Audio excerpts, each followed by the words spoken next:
자, 이 시간 우리 함께 교독하며 읽은 열왕기상 20장 1절에서 21절까지의 말씀을 가지고 우리 지금 열왕기상 말씀을 우리 새날 경건 예배와 금요 부흥 예배를 통해서 계속 살펴보고 있는데요. 오늘 열왕기상 21번째 시간입니다. 망하는 길에서 크게 이기는 방법, 망하는 길에서 크게 이기는 방법이라는 말씀의 제목으로 은혜를 주고자 합니다. 자, 오늘 이 현장에 감사하게도 오늘도 이렇게 우리 함께 예배드릴 수 있는 지난주에 비해서 주님께서 갑절의 부흥을 허락하셨습니다. 할렐루야. 예. 우리 좌우 계신 분들 서로 바라보며 이렇게 서로 믿음을 축복할까요? 예. 성령 충만하세요 라고 서로 축복하면서 합시다. 시작. 성령 충만하세요. 예. 할렐루야. 예. 성령 충만한 밤이 될 줄 믿습니다. 많은 사람들이 기도를 하는데 기도를 언제 하는가? 문제가 터지고 난 다음에 끝에 도저히 이제는 수가 없다라고 했었을 때 기도를 할 때가 많이 있잖아요. 물론 뭐 그때라도 기도를 하면 다행이기는 한데, 근데 만약 문제가 발생하기 처음부터 기도를 했었으면 어땠을까요? 아마 그 문제도 발생하지 않든지 문제가 발생한다고 할지라도 더 담담하게 그렇게 대하며 나갈 수가 있을 건데, 이 신앙생활을 하시는 이제 많은 분들 중에서 기도를 되게 언제 하냐면 미리미리 사전에 딱 하는 것이 아니라, 예방천을 하는 것이 아니라 문제가 탁 생기고 막 다 터지고 난 다음에 끝내 마지막에 기도를 하거든요. 그때까지 도달해도 기도 안 하시는 분들에 비해서는 기도하는 게 낫겠지만, 그래서 이 신앙생활 하시는 분들 보면, 제가 이렇게 대학생 때 그런 얘기 들었는데, 이 신앙생활을 이렇게 두 분류로 나눌 수가 있다는 거예요. 보험 설계사처럼 하시는 분이 있고 소방관처럼 하는 분들이 있다는 거예요. 보험 설계사처럼 하시는 분들은 그러니까 미리 사전에 예방하고 준비를 한다는 거죠. 그래서 미리 기도하고 미리 말씀 보고 이 신앙의 훈련과 순종을 배워가지고 영적인 근력을 딱 만들어 놓는 겁니다. 그래서 어떤 문제가 딱 생기더라도 내가 힘이 있으니까, 근력이 있으니까 내가 흔들리지 않냐고 딱 대하며 나아가는 거죠. 소방관처럼 신앙생활 한다는 것이 뭘까요? 사고 터지고 탁 불이 타고 난 다음에 그 끝에 불을 끌려고 하는 분들. 근데 요즘은 제가 보니까 이 보험 설계사, 소방관 이런 신앙생활 말고 또 한 분류의 신앙생활이 있는 것 같아요. 어떤 분들이 있냐면 좀비처럼 하시는 분들이 있어. 좀비처럼 하시는 분들은 뭐냐면 그냥 예배당은 와. 근데 영혼이 없어. 찬양을 불러. 영혼이 없어. 말씀은 듣는데 이 영혼이 없어. 그런 분들이 있어요. 앞에서 이게 설교자가 앞에서 이게 설교하다 보면 우리 성도님들은 잘 모르시지만, 물론 뭐 우리 교회는 예배당이 협소하다 보니까 졸 수가 없는 공간이죠. 졸면 금방에 탁 티가 나는 공간이잖아요. 근데 이제 성도님들은 자리에 앉아 계시다 보니까 잘 모르시지만 앞에서 설교하다 보면 이게 보일 때가 있거든요. 야, 저분이 지금 말씀을 듣고 계시구나. 아니면 이렇게 시선은 설교자를 보고 있지만 생각은 다른 생각을 하고 계시구나. 이런 것들이 다 보이거든요. 오늘 한번 볼까요? 자, 오늘은 뭐 이렇게 인원들이 이 금요일날 나왔다. 와, 그러면 뭐 대한민국에서 영적인 이 신앙의 촉도로 따지면 뭐 상위 1%의 수준이지 않겠습니까? 우리가 이렇게 학창 시절 때 내가 공부를 못했지 신앙에서는 우리 상위 1%. 할렐루야. 여러분 지금 수준 있으신 분들과 함께 예배드리고 있습니다. 그러면 이제 하여튼 이 보험 설계사, 뭐 소방관, 아니면 좀비, 뭐 요 세 분류 딱 했었을 때 나는 어디에 속해 있는 것 같은가? 이 열왕기상 이 말씀을 쭉 보고 있는데, 열왕기상 17장에서 이 하나님의 선지자 엘리야가 등장을 딱 했잖아요. 이제 오늘 우리 새벽 새날 경건 예배 때까지 19장까지 말씀을 딱 보면서 정말 흥미진진한 얘기들이 계속 펼쳐졌어요. 그러다가 열왕기상 20장에 딱 오면 갑자기 이야기 이 모두가 딱 바뀌거든요. 지금 이제 엘리야의 이야기가 나오는 게 아니라 북이스라엘과 아람과의 전쟁 이야기가 나옵니다. 성경을 이게 자세히 읽으신 분들은 갑자기 왜 이렇게 주제가 바뀌었나라고 생각할 수도가 있는데, 이 주제가 바뀐 게 아니라 지금 사람의 눈에 보이는 인간들의 왕들의 그 역사 가운데 하나님이 하나님의 사람들을 보내셔서 어떻게 개입하시고 역사하시는지를 보여주시는 거죠. 이 북이스라엘의 왕들, 남유대의 왕들, 하나님 저버리고 우상 숭배 가운데 빠져 있었을 때 아무런 소망이 없는 그 땅 가운데서도 하나님은 하나님의 사람들을 보내셔서 주의 일을 여전히도 행하시고 계시다는 것. 근데 오늘 이 본문을 보면 정말 끝장나서 망할 것 같은 인생이 딱 등장을 합니다. 망할 것 같은 인생. 이 아방이거든요. 이 아방은 뭐 그전에라도 망했더라도 뭐 변명할 수 없는 그런 인생을 살았습니다. 그런데 오늘 본문을 보면 하나님이 그런 인생 가운데서도 그런 북이스라엘도 주님이 대역전을 시키시는 장면이 등장해요. 와, 대역전을 시키는 장면. 최근에 이제 카타르 월드컵 끝났잖아요. 우리나라가 이제 마지막 포르투갈 경기였네요. 경기에서 우리 2대1로 이겨가지고 16강 올라갔잖아요. 그때 짜릿해가지고 뭐 우리나라 대한민국 성도들뿐만 아니라 하여튼 모든 국민들이 이제 성도들만 기뻐한 게 아니죠. 하여튼 모든 국민들이 기뻐했잖아요. 근데 그것 이상으로 지금 하나님이 놀라운 대역전을 시키시는 장면이거든요. 그래서 오늘 이 본문을 보면 어떻게 살면 그 인생이 망할 수가 있는지. 근데 그것도 그냥 망하는 게 아니에요. 급행열차 탄 거예요. 급행열차. 지하철 중에서 급행 있잖아요. 지하철 중에서 급행은 타야 되겠지만 망하는 급행열차 타면 안 되잖아요. 어떻게 하면 우리의 인생이 망하는 급행열차를 타게 되는 것인지. 반면에 그런 인생도 살리시고 크게 이길 수 있도록 하나님이 어떻게 역사하시는지를 우리가 이제 볼 수 있는 본문입니다. 지금 북이스라엘 왕이 누구라고요? 지금 최악의 왕인 아방입니다. 그런데 이때 누가 쳐들어오는가? 북이스라엘 위쪽에 있는 아람 군대가 쳐들어와요. 그러니까 아람 군대가 이 시리아거든요. 그러니까 북이스라엘 위쪽에는 이 시리아 아람 군대가 딱 쳐들어옵니다. 1절 말씀 보십시오. 제가 한번 읽어드릴게요. 아람의 벳하단 왕이 그의 군대를 다 모으니 왕 32명이 그와 함께 있고 또 말과 병거들이 있더라. 이에 올라가서 사마리아를 에워싸고 그곳을 치며, 자, 지금 아람의 벳하단 왕이 군대를 다 모아가지고 지금 북이스라엘을 치러 온 거예요. 근데 보니까 혼자 온 게 아니라 지금 이 아람과 협약을 맺고 있는, 동맹을 맺고 있는 주변의 크고 작은 나라들의 이 32명의 왕들도 딱 함께 온 거예요. 또 이들의 무장을 보니까 말과 병거로 완전 무장이 되어 있는 거예요. 20장 1절에는 이 병력들의 숫자는 나와 있지 않지만 이 아람이 한번 쳐들어오고 난 다음에 크게 실패를 하거든요. 그러나서 2차 침공을 또 합니다. 그때 이 병력들을 보면 보병만 숫자가 몇 명이냐면 10만 명입니다. 와, 지금도 10만 명 하면 엄청난 숫자잖아요. 그러니까 이 아람이 자기들 뭐 군대만 동원한 것이 아니라 함께 동맹을 맺고 있는 나라들의 군대까지 다 모아가지고 지금 몇만 명의 군사력을 대동해가지고 북이스라엘을 다 쳐들어온 거예요. 근데 여기서 보면 왜 쳐들어왔는가? 그 이유가 2절과 3절에 있는데요. 2절과 3절 보면서 특별히 이제 내 아내가 나는 너무 예쁜 것 같아. 결혼 전에도 예뻤는데 내 눈에는 여전히 예뻐. 우리 교회 형제님은 다 그러시잖아요. 아멘 하셨는데 온라인으로 예배 드신 분들은 소리 못 들으셨을 거예요. 자, 우리 2절과 3절 말씀 보세요. 자, 쳐들어온 이유입니다.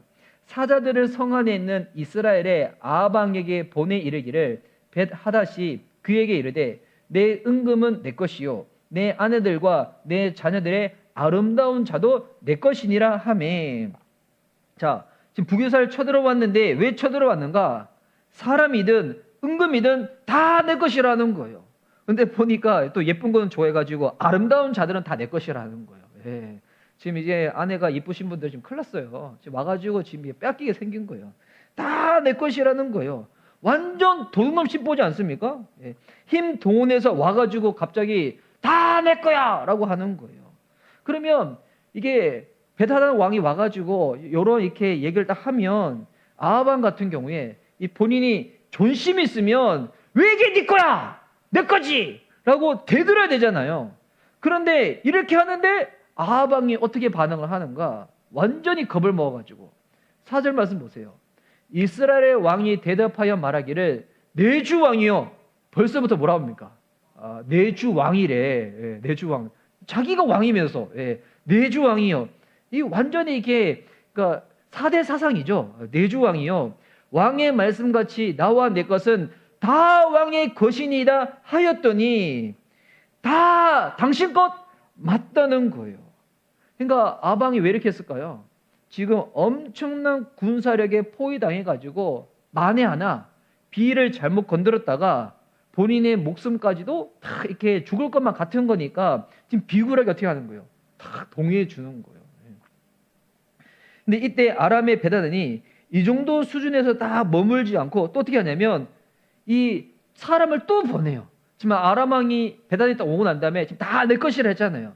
여기서 또 한 단계 더 발전해가지고 또 어떻게 하냐면 5절과 6절 말씀 보세요. 사신들이 다시 와서 이르되 벳하닷이 이르노라 내가 이미 내게 사람을 보내어 말하기를 너는 내 은근과 아내들과 자녀들을 내게 넘기라 하였거니와. 자, 다 내 것이니까 이제 나한테 다 넘겨. 근데 어떻게 넘길 것인가?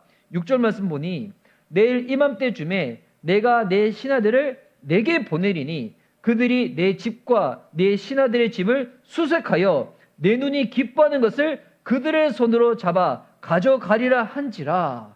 사람들을 보내가지고 본인들이 선별해서 데려가겠다는 거예요.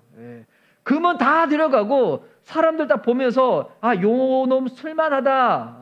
이 사람 괜찮겠다. 이런 놈은 다 데려가겠다는 거예요. 근데 정말 이게 치욕적인 일이지 않습니까? 와, 자기 눈에 보기에 좋아 보이고 예뻐 보이는 것들은 다 가져가겠다는 거예요. 그러니까 처음에는 북이스라엘의 이 아방이 명의만 딱 바꿔주고 그래도 뭐 실제 소유는 우리니까 뭐 당신 거라 하세요라고 딱 했는데 이제는 보니까 명의만 빼앗는 게 아니라 실제로 다 이게 물건도 빼앗아 가겠다는 거예요. 뭐 사람도 빼앗아 가겠고. 그러니까 이때 이제 아합이 어떻게 하는가? 야, 이러다가 진짜 다 빼앗길 것 같으니까 7절 말씀 보시면 이에 이스라엘의 왕이 나라의 장로들을 다 불러 이르되, 자, 그 나라에 있는 장로들, 리더 그룹들을 다 불러 이릅니다. 너희는 이 사람이 악을 도모하고 있는 줄을 자세히 알라. 그가 내 아내들과 내 자녀들과 내 은금을 빼앗으려고 사람을 내게 보냈으나 내가 거절하지 못하였노라. 자, 지금 아람의 벳하닷 왕이 와가지고 지금 우리 은금, 뭐 자식들, 아내들 지금 다 데려가게 생겼는데 내가 지금 어쩔 수 없었다. 내가 살아남고 싶어가지고 어쩔 수 없었다. 이 얘기를 하는 거예요. 그러니까 어떻게 보면 변명을 하는 거죠. 근데 이때 장로와 백성들은 완전 다른 반응을 보입니다. 8절 말씀에 모든 장로와 백성들이 다 왕께 아뢰되 왕은 듣지도 말고 허락하지도 마옵소서 한지라. 그러니까 왕을 향해서 어떻게 그럴 수가 있냐고. 지금 아람의 이 벳하닷 왕이 어떤 얘기를 하더라도 듣지 마시라고. 그 얘기 하나도 들어주지 말라고. 보니까 이 장로들과 백성들도 자기처럼 겁쟁이인 줄 알고 내가 이렇게 얘기를 하면 뭐 어쩔 수 없었죠. 뭐 다 줘야죠. 라고 할 줄 알았는데 그러니까 여론은 완전히 다른 거예요. 백성들은 다르네? 장로 그룹들은 다르네? 그래서 여기를 용기를 내가지고 어떻게 하냐면 벳하닷에게, 아람의 벳하닷에게 사람을 보냅니다. 사람을 보내서 이렇게 대답을 합니다. 9절 말씀. 그러므로 왕이 벳하닷의 사신들에게 이르되 너희는 내 주 왕께 말하기를 너희 왕 벳하닷한테 자세히 이렇게 증거를 하라는 거예요. 왕이 처음에 보내 종에게 구하신 것은 내가 다 그대로 하려니와 이것은 내가 할 수 없나이다 하라 하니 사자들이 돌아가서 보고하니라. 자, 처음에 와서 명의는 줄 수 있는데 실제 소유는 그래도 우리 거라는 거예요. 그러니까 명의만 가져가라는 거예요. 실제로 내가 이렇게 누리는 것은 내가 누리겠다는 거예요. 이 얘기 너네 왕한테 가서 그렇게 딱 전달해라고 하는 거예요. 자, 이 얘기를 딱 듣고 난 다음에 이제 벳하닷 왕이 어떻게 반응을 하는가?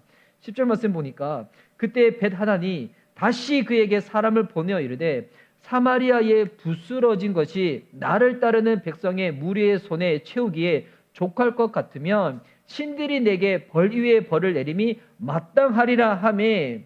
그러니까 벳하닷의 대답을 딱 한 문장으로 정리하면 뭐냐면 너희들 죽고 싶구나.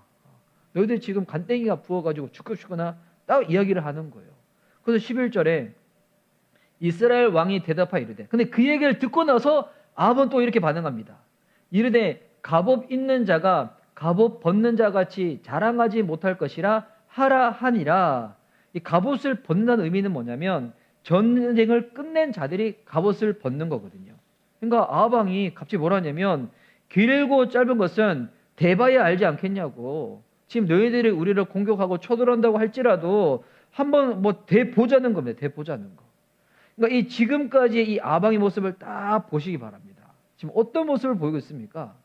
여러분, 이게 어떻게 보면 전형적으로 망하는 길이거든요.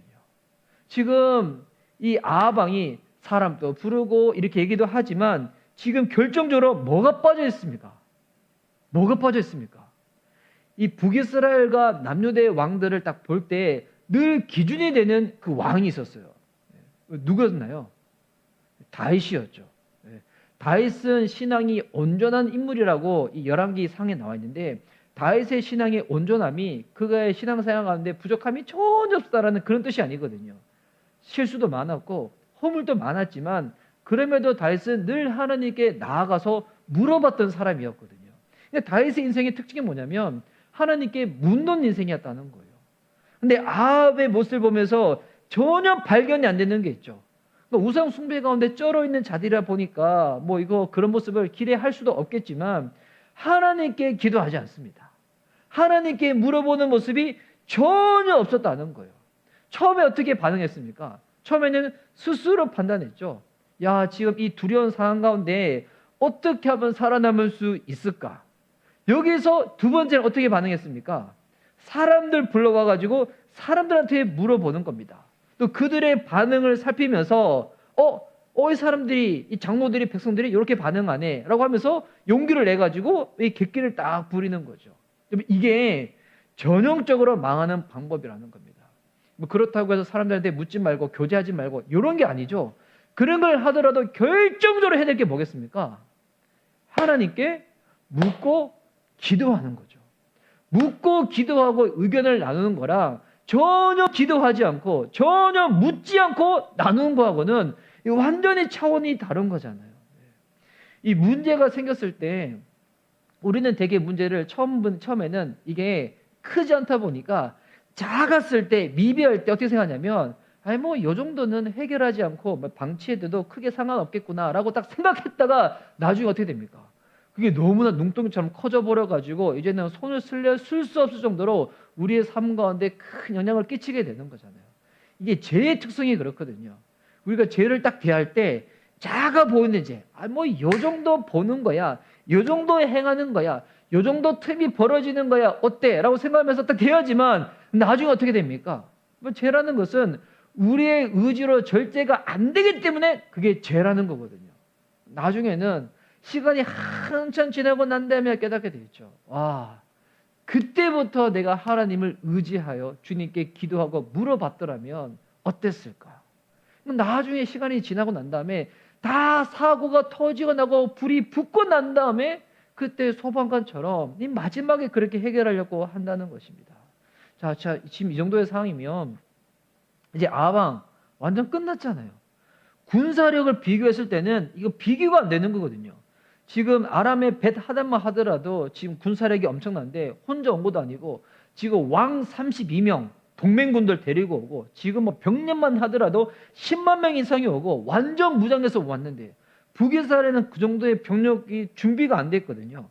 인간적으로 봤을 때는 딱 붙으면 완전히 망하는 거죠. 완전히 망하는 거. 그런데 이 완전히 망하는 이 상황 가운데서 어떤 일이 벌어지는 것인가?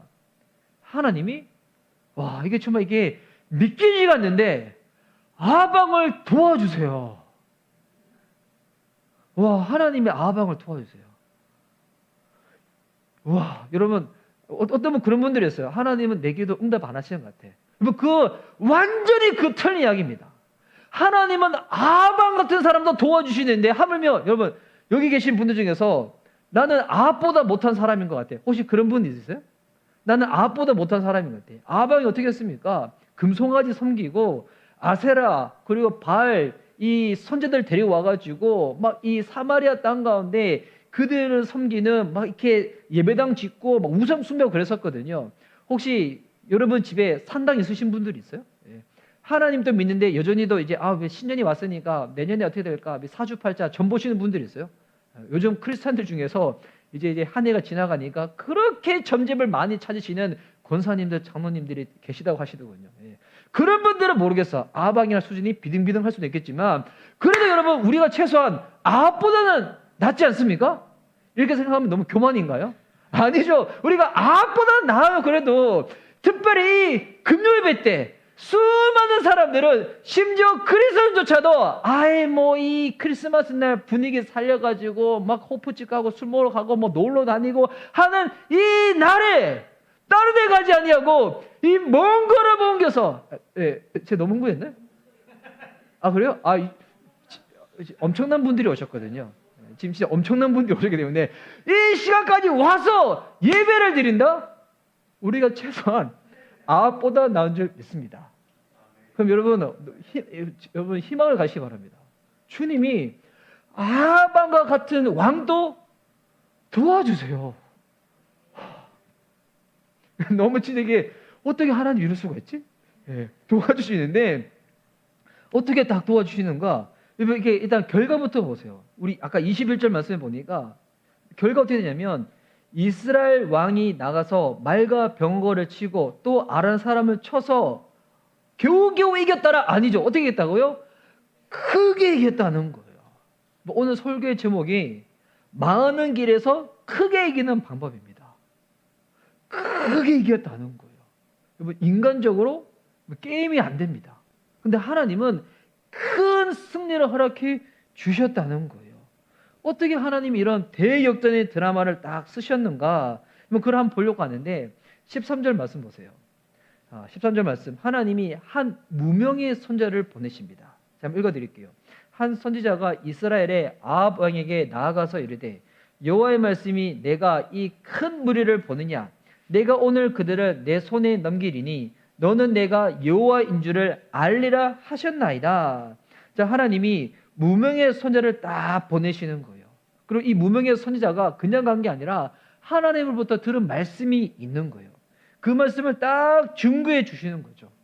왜 증거해 주실까요? 아합왕한테 살 수 있는 기회를 주시는 거예요. 여러분 아합왕이 뭐 예쁜 구석이 있어서 이렇게 말씀 증거해 주는 거 아니잖아요. 그럼에도 불구하고 왜 하나님이 아합왕을 도와주실까요? 뭐 그 이유가 뭘까요?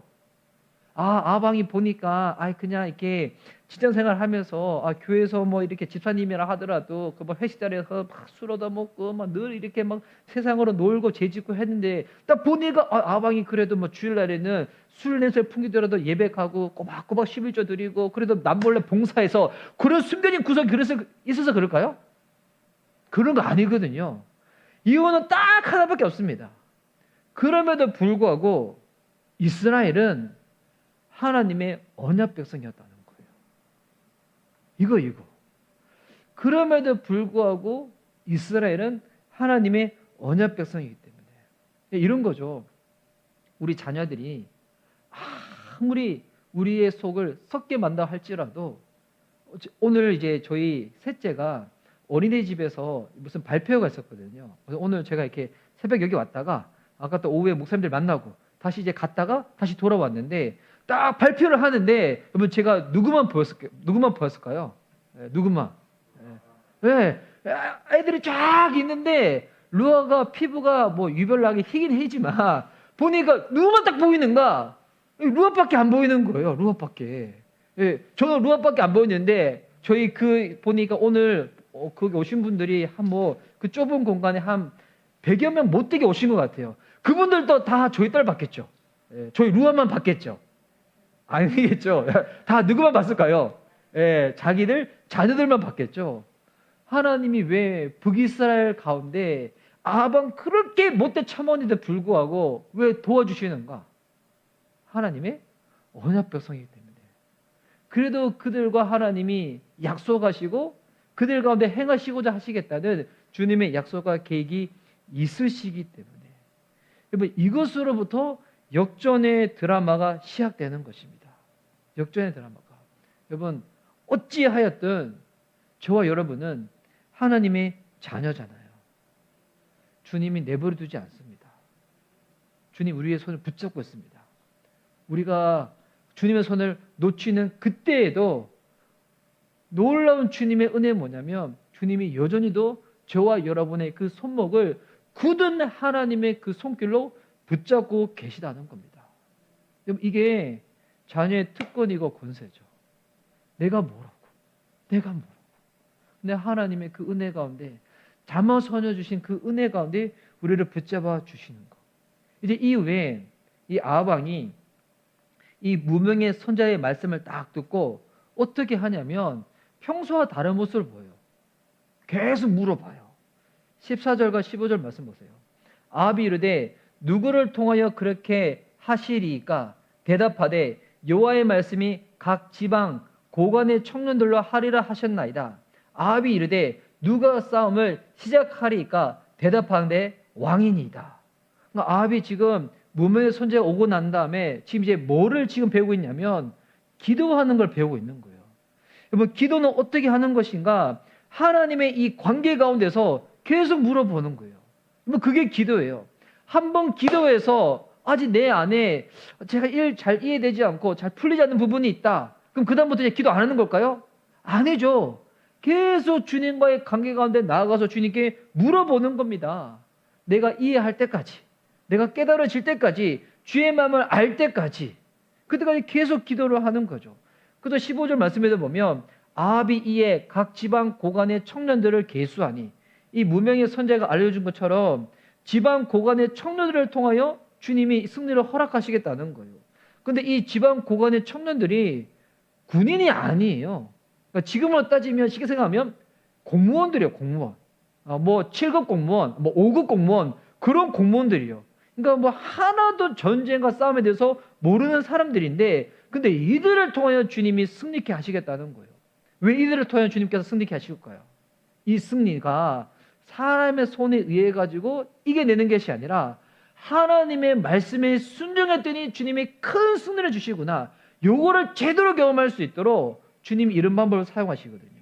그래서 이들의 다 계수해 보니까 232명이었고 그 외에 전쟁에 동원할 수 있는 사람을 딱 계수해 보니까 7,000명 정도가 딱 있는 거예요. 7,000명 정도가. 자, 그리고 나서 이제 선지자가 이들을 다 하고 난 다음에 이 모여 있는 청년들은 무사도 아니고 군사도 아니고 딱 그런데 반대로 지금 조건은 어떻습니까? 말과 병거, 보병만 해도 10만 명 이상. 그리고 지금 32개 국가. 와, 지금 뭐 유럽의 나토가 몇 나라가 지금 이렇게 가입되는지 모르겠는데 하여튼 지금 엄청난 지금 군대가 딱 있는 거예요. 그리고 그래서 이게 정말 우리가 살아가는 이 승리하는 방법인가? 이거 정말 맞는 방법인가? 이게 인간적인 시각으로 봤을 때는 구분이 안 되는 상황이잖아요.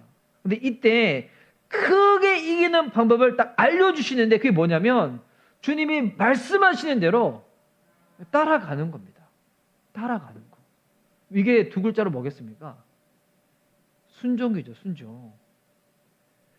우리의 시각으로 봤었을 때는 과연 정말 이렇게 하는 것이 맞는 걸까라는 그런 생각이 들지만 하나님이 말씀하신 것이 딱 분명하다면 그때 어떻게 되겠습니까? 그때는 따라가야 되는 거죠. 순종을 하는 겁니다. 그랬더니 이 결과가 어떻게 되는가? 지금 여기는 지금 청년 고가 한 230명, 7,000명, 상대방은 지금 32개국의 동맹국가, 보병만 10만 명 이상, 뭐 완전 무장돼 있고 이 결과가 딱 어떻게 됐던가?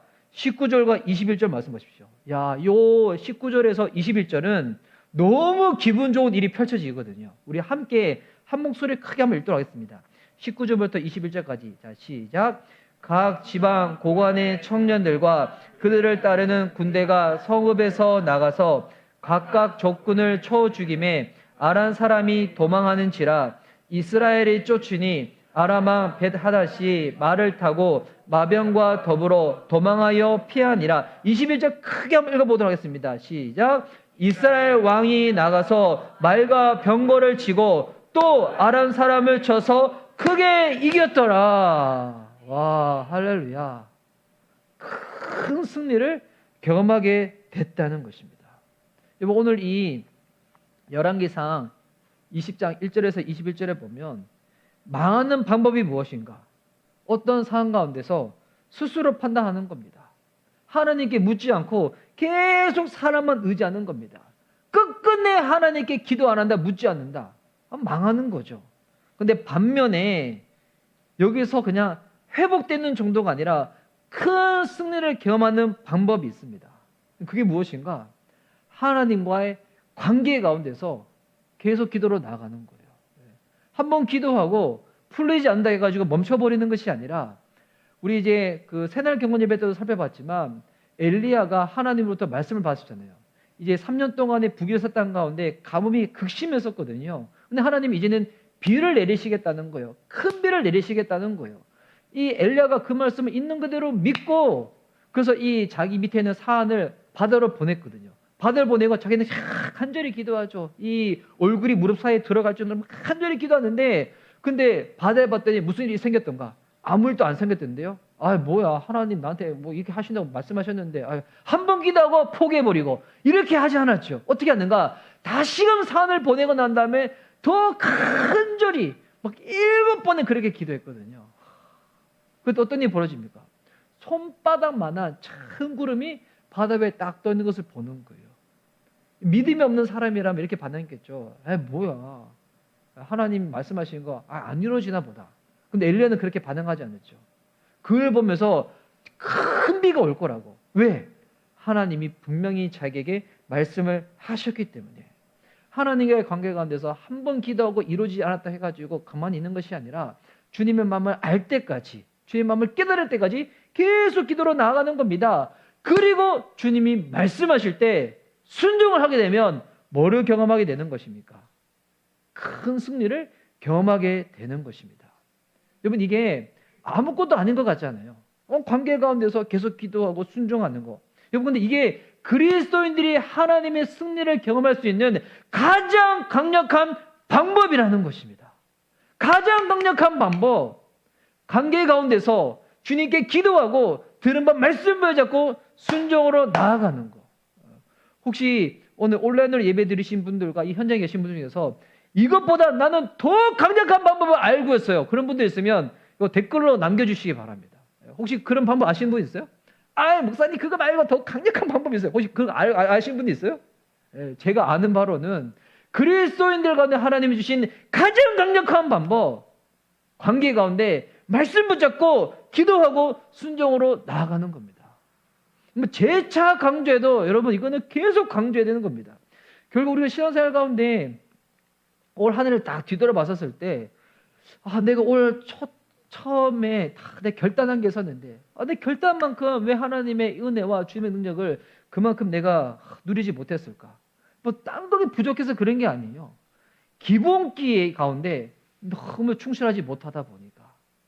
기본기에 충실해야지 그 다음부터 하나님이 응답도 하시고 승리도 부어지고 주님의 능력도 경험하고, 그런 가운데서도 교만치 아니하고 겸손함으로 하나님이 하셨다고 계속 고백하며 나아갈 수가 있는 것인데, 이 기본기가 약하다 보니까 계속 그 수준에서 머물러 있어 버리는 거죠.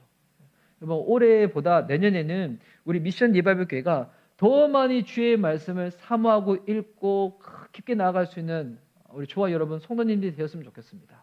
또 올해보다 내년에 단순히 기도를 많이 하는 게 아니라 기도가 우리의 삶 가운데 정말 습관이 됐으면 좋겠습니다. 습관이 돼서 기도 안 하고 하루를 시작했더니, 기도 안 하고 하루를 자려고 했더니 보니까 너무 마음이 찝찝해가지고 도저히 견딜 수 없고, 큐티 안 하고 말씀 읽지 아니하고 내가 어떻게 아침밥을 먹을 수가 있어, 막 이런 생각으로 막 대하고, 우리 성도님은 내년에 금식은 너무 많이 하시겠나? 되게 하고. 왜 하나님이 이런 방법을 알려주실까요? 13절 말씀은 제가 다시 한번 읽어볼게요. 13절 말씀 우리 한 목소리 한번 읽도록 하겠습니다. 자, 시작. 한 선지자가 이스라엘의 아합 왕에게 나아가서 이르되, 여호와의 말씀이 내가 이 큰 무리를 보느냐? 내가 오늘 그들을 내 손에 넘기리니 너는 내가 여호와인 줄을 알리라 하셨나이다. 왜 하나님이 이 방법을 알려주시는가? 이게 하나님만 의지하는 방법이거든요. 너희로 하여금, 너희뿐만이 아니라 이방 민족으로 하여금 여호와인 줄을 알게 하시려고. 하나님이시라는 거예요. 하나님이시라는 거. 이해되지 않는 방법 같고 눈으로 봤었을 때는 이게 승산이 없는 것 같지만, 주님 그렇게 말씀하신 부분이라면 순종으로 나아갈 때 주님이 그렇게 응답하여 주신다는 거예요. 여러분, 기도를 안 믿는다. 기도를 안 믿으면 못하겠죠. 말씀을 안 믿으면 못 읽겠죠. 순종을 안 믿는데 어떻게 순종이 가능하겠습니까? 근데 하나님 의지하고 민자를 통하여 주님이 이것을 드러내기 원하신다는 거예요. 와, 정말 저 성도님이, 저 집사님이, 저 청년이 이 믿는 하나님이 진짜 하나님이시구나. 이런 고백과 이런 영광을 주님이 받기를 원하신다는 겁니다. 주님이 우리에게 가장 강력한 방법을 알려주셨습니다. 하나님의 이름으로 나가서 싸우는 길, 관계 가운데, 기도 가운데 말씀 붙잡고 순종으로 나아가는 것. 그리하여 망할 것 같은 그와 같은 절망적인 상황 가운데서도 망하지 아니하고 주님으로 인하여 승리를 경험할 수 있는 저와 여러분, 우리 미션 리바이벌교회 모든 성도님들 되어줄 수 있기를 예수님의 이름으로 축복하는 바입니다. 아멘.